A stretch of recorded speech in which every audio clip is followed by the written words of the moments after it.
You angry with me? Maybe you want to try... There we go. It's going to take more than one on you, though, isn't it? Oh, no, I forgot I leveled up strength a bit, so we should be good.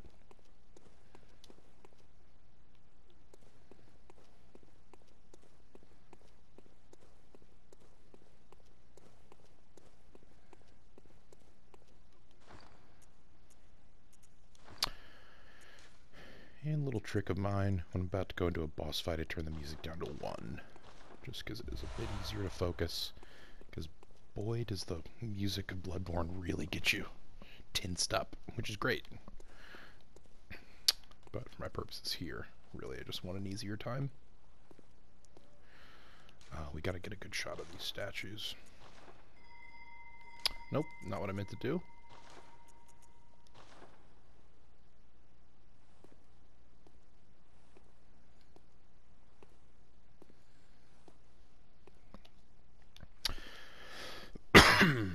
So the most interesting thing to me about these statues is the fact that they're chained up.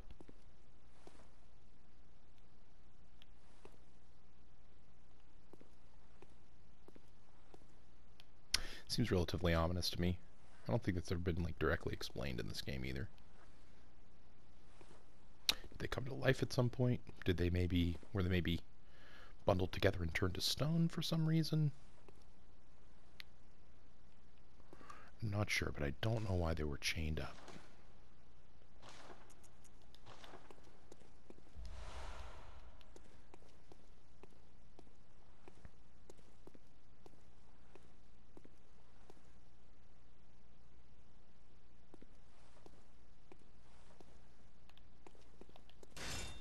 I'm pretty sure I get refunded that insight that I used on the bell if I go straight into the boss area. I don't really want to summon for this one. I just want his health to be lower. Okay, let's take out some of these errant beasts.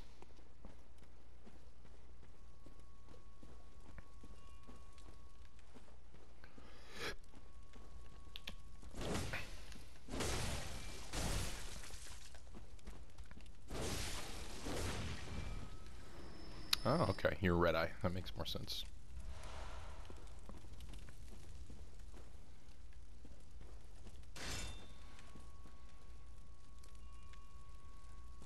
I never noticed that it was messengers holding this little bell. I'm not going to summon Alfred, but I will take a little... Oh, well, I guess I'm going to summon someone, though. Where are they? Ah, the Winter Club has arrived. I'll give a little wave to my buddy. I like how you're dressed, my friend. Shall we? Shall we indeed? Well, first, let's just go with some antidote on 1, fire paper on 2.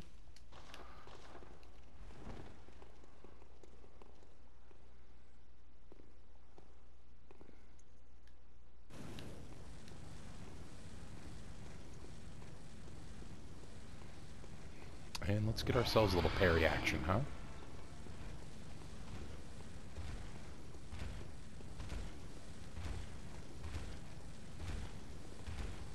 Glump. Oh, missed it. Should have dashed over to him.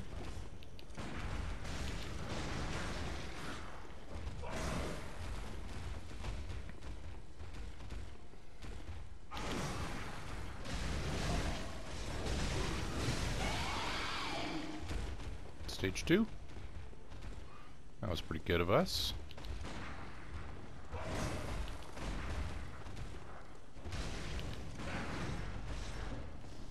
Oh, I missed it again. Oh, but he got it. Nice, nice. Well done, Winter Cub. Might be poison, so I'm just gonna eat some antidote just in case. Get his attention from Bud the Cub here. I guess parry timings change on the last one. Oh, mother effer. Well, I've triggered it 3 times, but... Okay, I need some cover here. Need some cover, buddy. Went for the antidote instead of the heal. Oh, but he got there. Well done, sir. I wonder if that will give me... It showed me it's getting the chalice.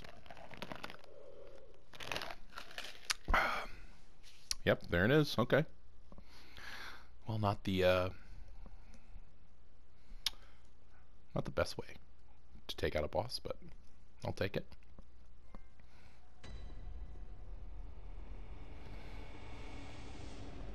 So I imagine my souls are back in that room. Unless... So we're going to go fetch those real quick.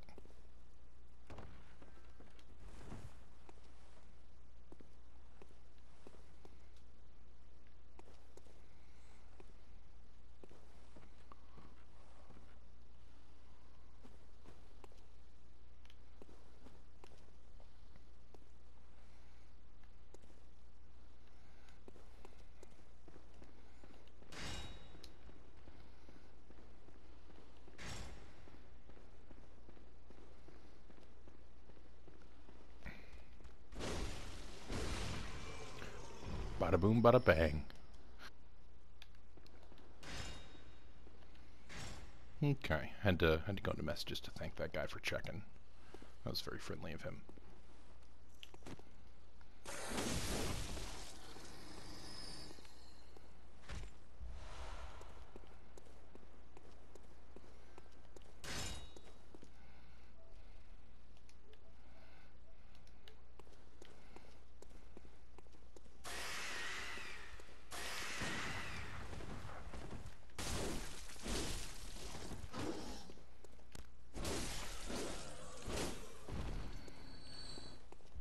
Give me some antidote, baby. Got a fever, and the only cure is the antidote, actually. Is the only cure to that fever.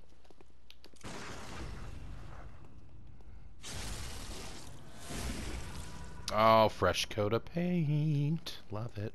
Whoa. Oh, yeah, this guy's a red eye. Takes more than that to take him out.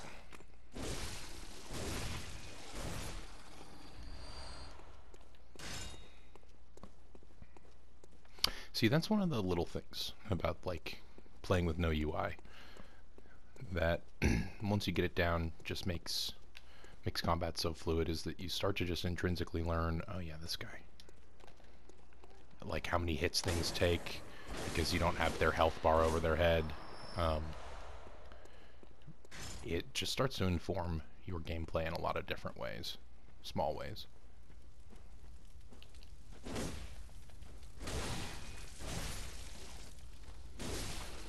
Hey, this guy's red-eyed too. You know, red-eye is one of those lore theory things that,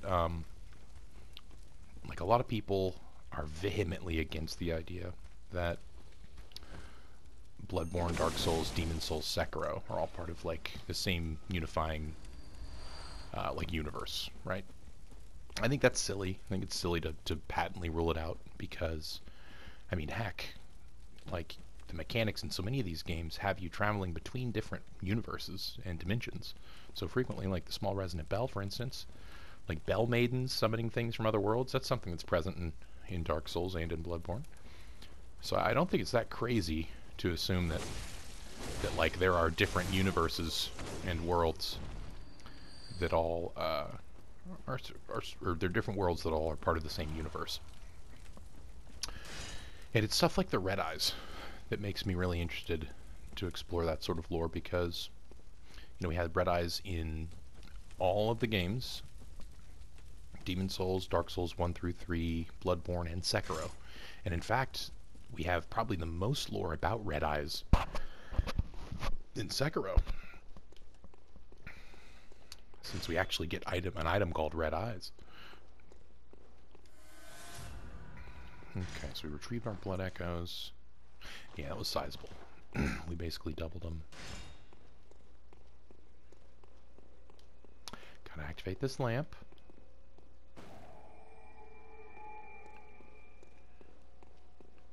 Get me some antidote. Yeah, that guy wishes. The antidote did not work well for him. Well, that's interesting. I didn't know there's a window here. It doesn't look like it's accessible, but there's a pretty view.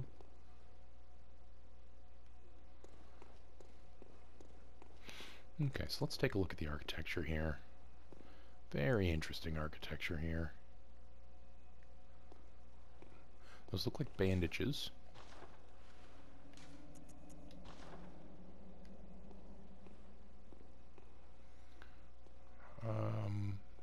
Relatively normal head. Eyes are covered, as is typical in a lot of these. This looks like one of the witches that you encounter in the Hypogean jail. If I had to like pick a character model that it was closest to. Could be wrong though.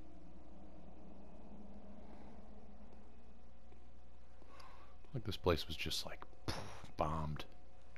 No roof.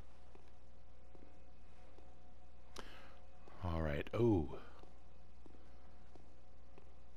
This one's bearded. But again looking upward, and again with the eyes covered.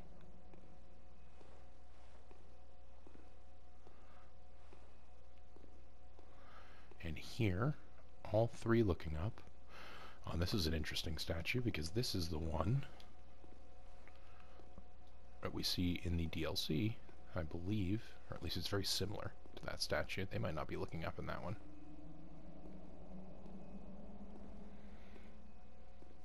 Lends some credence to the theory that the Astral Clock Tower in the DLC is the actual Astral Clock Tower in Old Yharnam. What are they looking up at? The bridge?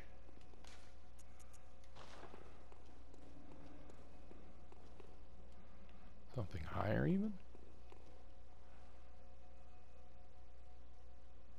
Interesting.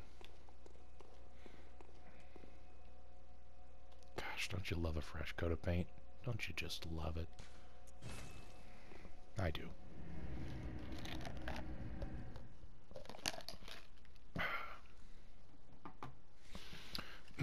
Alright, so if my memory serves me, killing the beast, the bloodletting beast, gives me access to the upper cathedral ward. Or at least the upper part of Odin Chapel. And there's some important lore items there. Let's level up real quick. Welcome. Should be able to get my strength to 25, and then I can start working on the other two.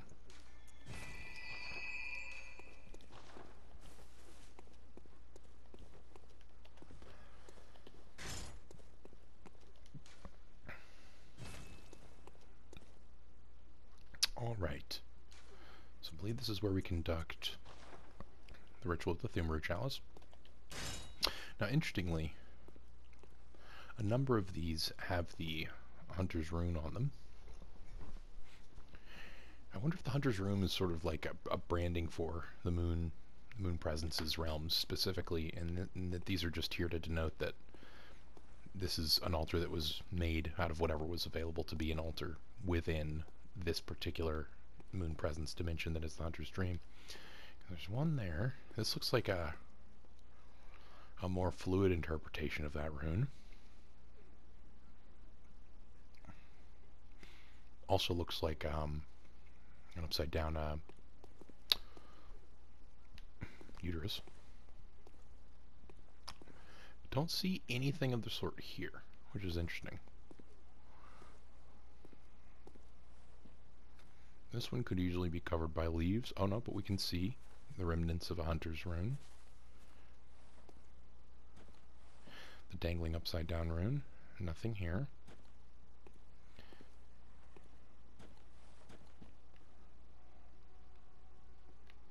Nothing there.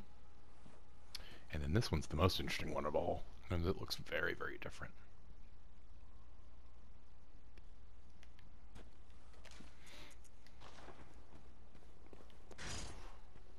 Alright, so let's get a chalice going.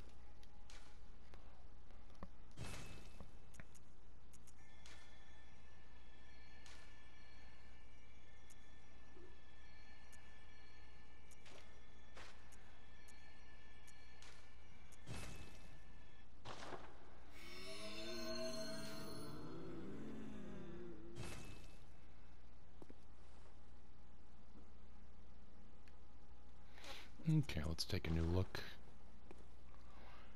So candles are lit, I think is the only... Oh wait, no, candles were lit before. It's really the only functional change is that the messengers are here, praying to the chalice. They quite like it, it would seem. They're not wearing my head bandages, so I'm pretty frustrated with them about that. Oh gosh, what part of the female biology does that look like? I really don't know my biological terms. Could be a cervical passageway, could be like the vulva, I don't know. I'll have to research it, but that is like very reminiscent of one part of the diagram of the uterus and the things get attached to the uterus turned upside down. I'd be interested to see what that thing was called. I mean, it's called the dangling upside down rune. The hunter's dream looks quite like a fetus. The themes of femininity and the evolution of sexuality and reproduction in the human species are dense in this game, so I'm curious to see the hunter's rune depicted like that. I'm sure there's a reason.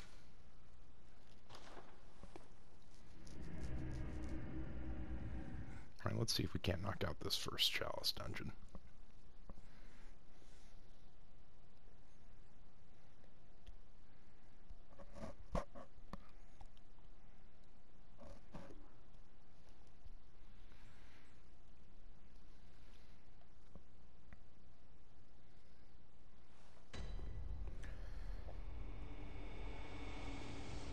Lots of good stuff in here.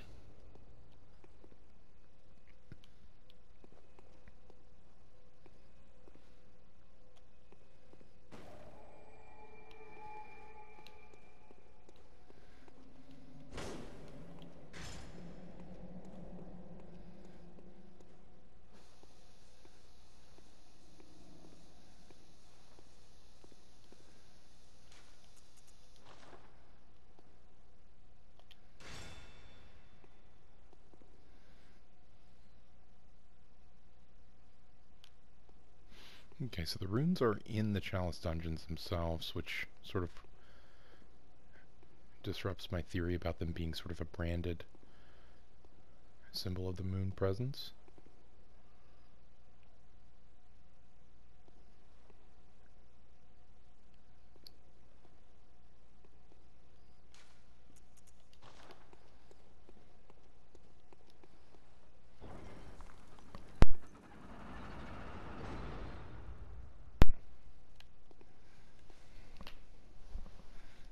Okay.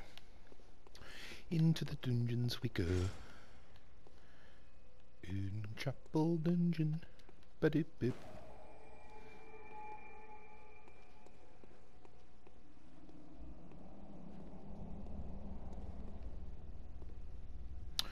We got rats. We got mud. We got tombstones. So part of my lore theory has to do with the workings of the human inner ear, and it is my theory that the chalice dungeons are essentially a big disambiguation of the inner ear of a human, because I think what we are doing in this game is allowing an infant great one to use our cochlea as its shell, which is a shell referring to what like how a snail would use a shell. There's a lot that goes into this theory.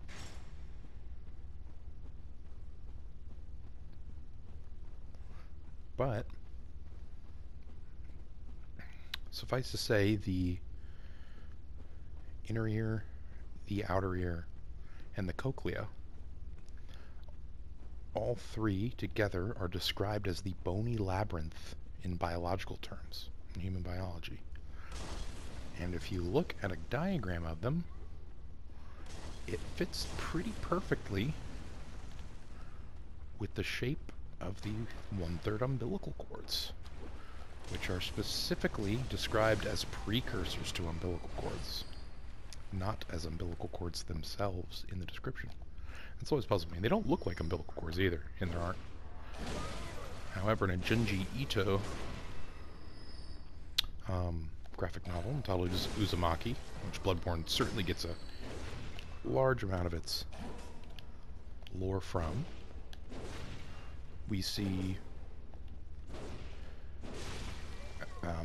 in one story, basically, a woman whose husband has died because he wrapped himself into the form of a spiral in a large wooden bathtub, is undergoing a bunch of psychoses based on these visions that she keeps seeing of her husband in the form of a centipede, a verminous creature in Japanese culture, or in Shinto, I should say. Her son takes her to the doctor because she's doing crazy things like burning her own fingerprints off because she sees spirals in them. And she's just terrified of spirals now. And when she goes to the doctor, she notices a diagram on the doctor's wall when they're talking about her becoming an inpatient. And this... Oh, not the bagman. Actually, I kind of do want to die to this bagman, I think. Does this bagman take me to the Hypogean jail? I'm curious. Let's see.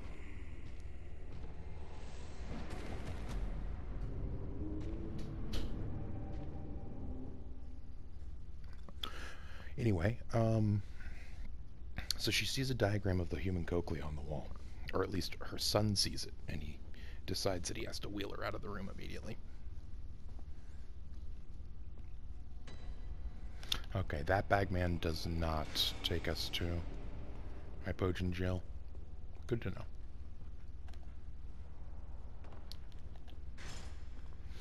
And, yeah, if you look at the picture of a human cochlea, it is a perfect spiral.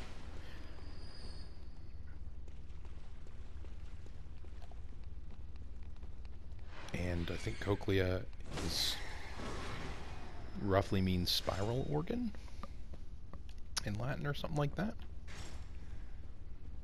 And then she has this vision of the man crawling into her ear, her husband crawling into her ear and embedding himself as a centipede within that ear.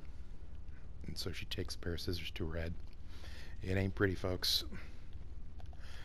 But Ito also features lots of people turning into snails, as we see in the later parts of the fishing hamlet. So there's undoubtedly, like, the entire fishing hamlet is like a mishmash of Uzumaki by Junji Ito, The Washed Ashore God by Junji Ito, and Shadow over Innsmouth, of course, by H.P. Lovecraft. And in all these stories, we see people transforming into otherworldly creatures. In Uzumaki, specifically, it's snails and slugs. And what do you know? We encounter pearl slugs, and when we finish the game, we are birthed as infant great ones. And on top of that... Hey, buddy, don't do that. I'm just showing some item descriptions. What else is depicted in the Art of the Madman's Knowledge other than a slug being birthed literally from the skull of a human? Which is, well, you know, that's where the cochlea is. It's in the skull. So this is all to say that I kind of look at the Chalice dungeons in Bloodborne lore perspective as literal, like, canals of a human brain. And sort of they depict the evolution of human biology and our relation to these great ones. Don't do that.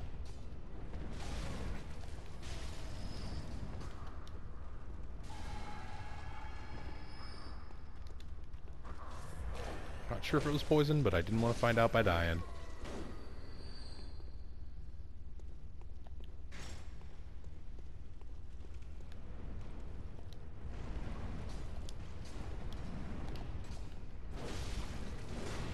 And I gotta find the Bell Maiden who's spawning these red boys. There she is.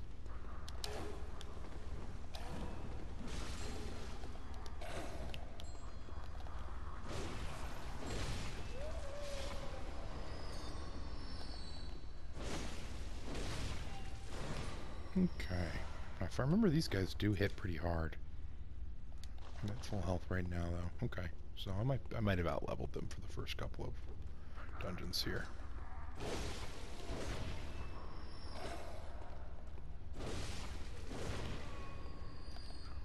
Beware the fog.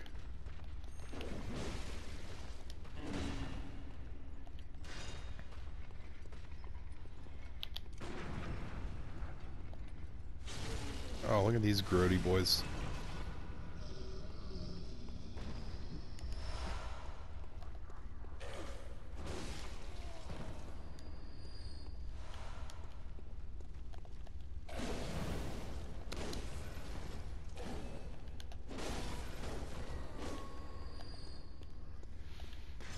All right.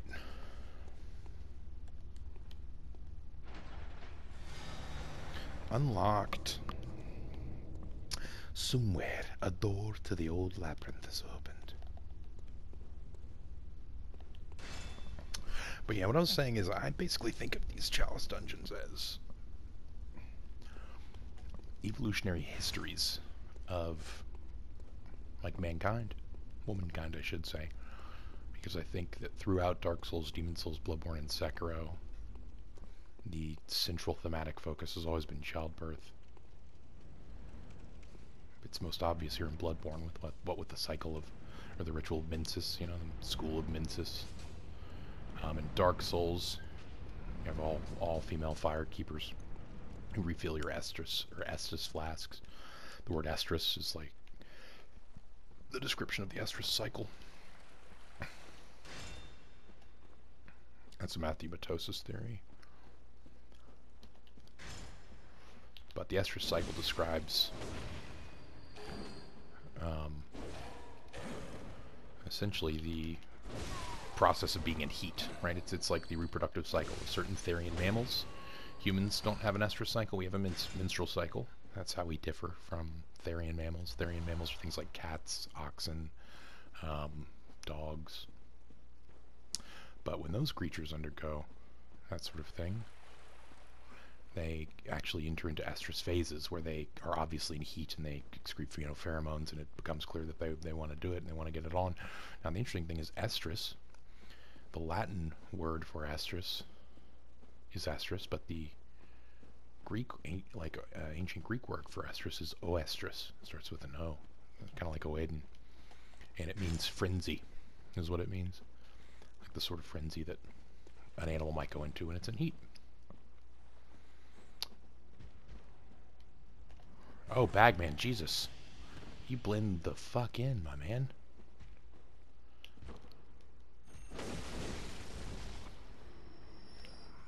Oh, did I one-shot you? Hell yeah. Okay, okay. Who's a badass? I'm a badass.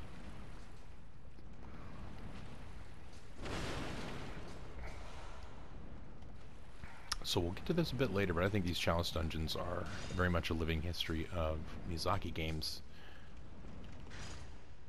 Because I think things get very Dark Souls-y in some of the later areas of the chalice dungeons.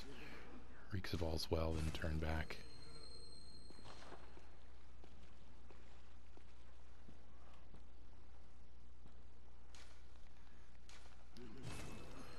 Ritual materials are the whole point of these things, buddy. I want that.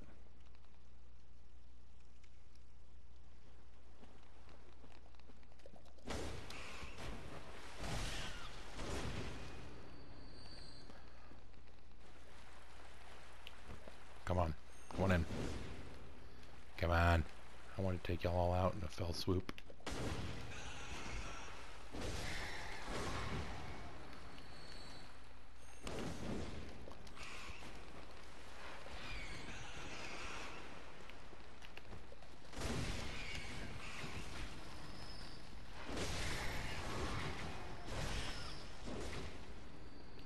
Oh, that's a lot of rat bodies. Okay, gotta capture this footage here. Getting, in fact, a little over 30 minutes.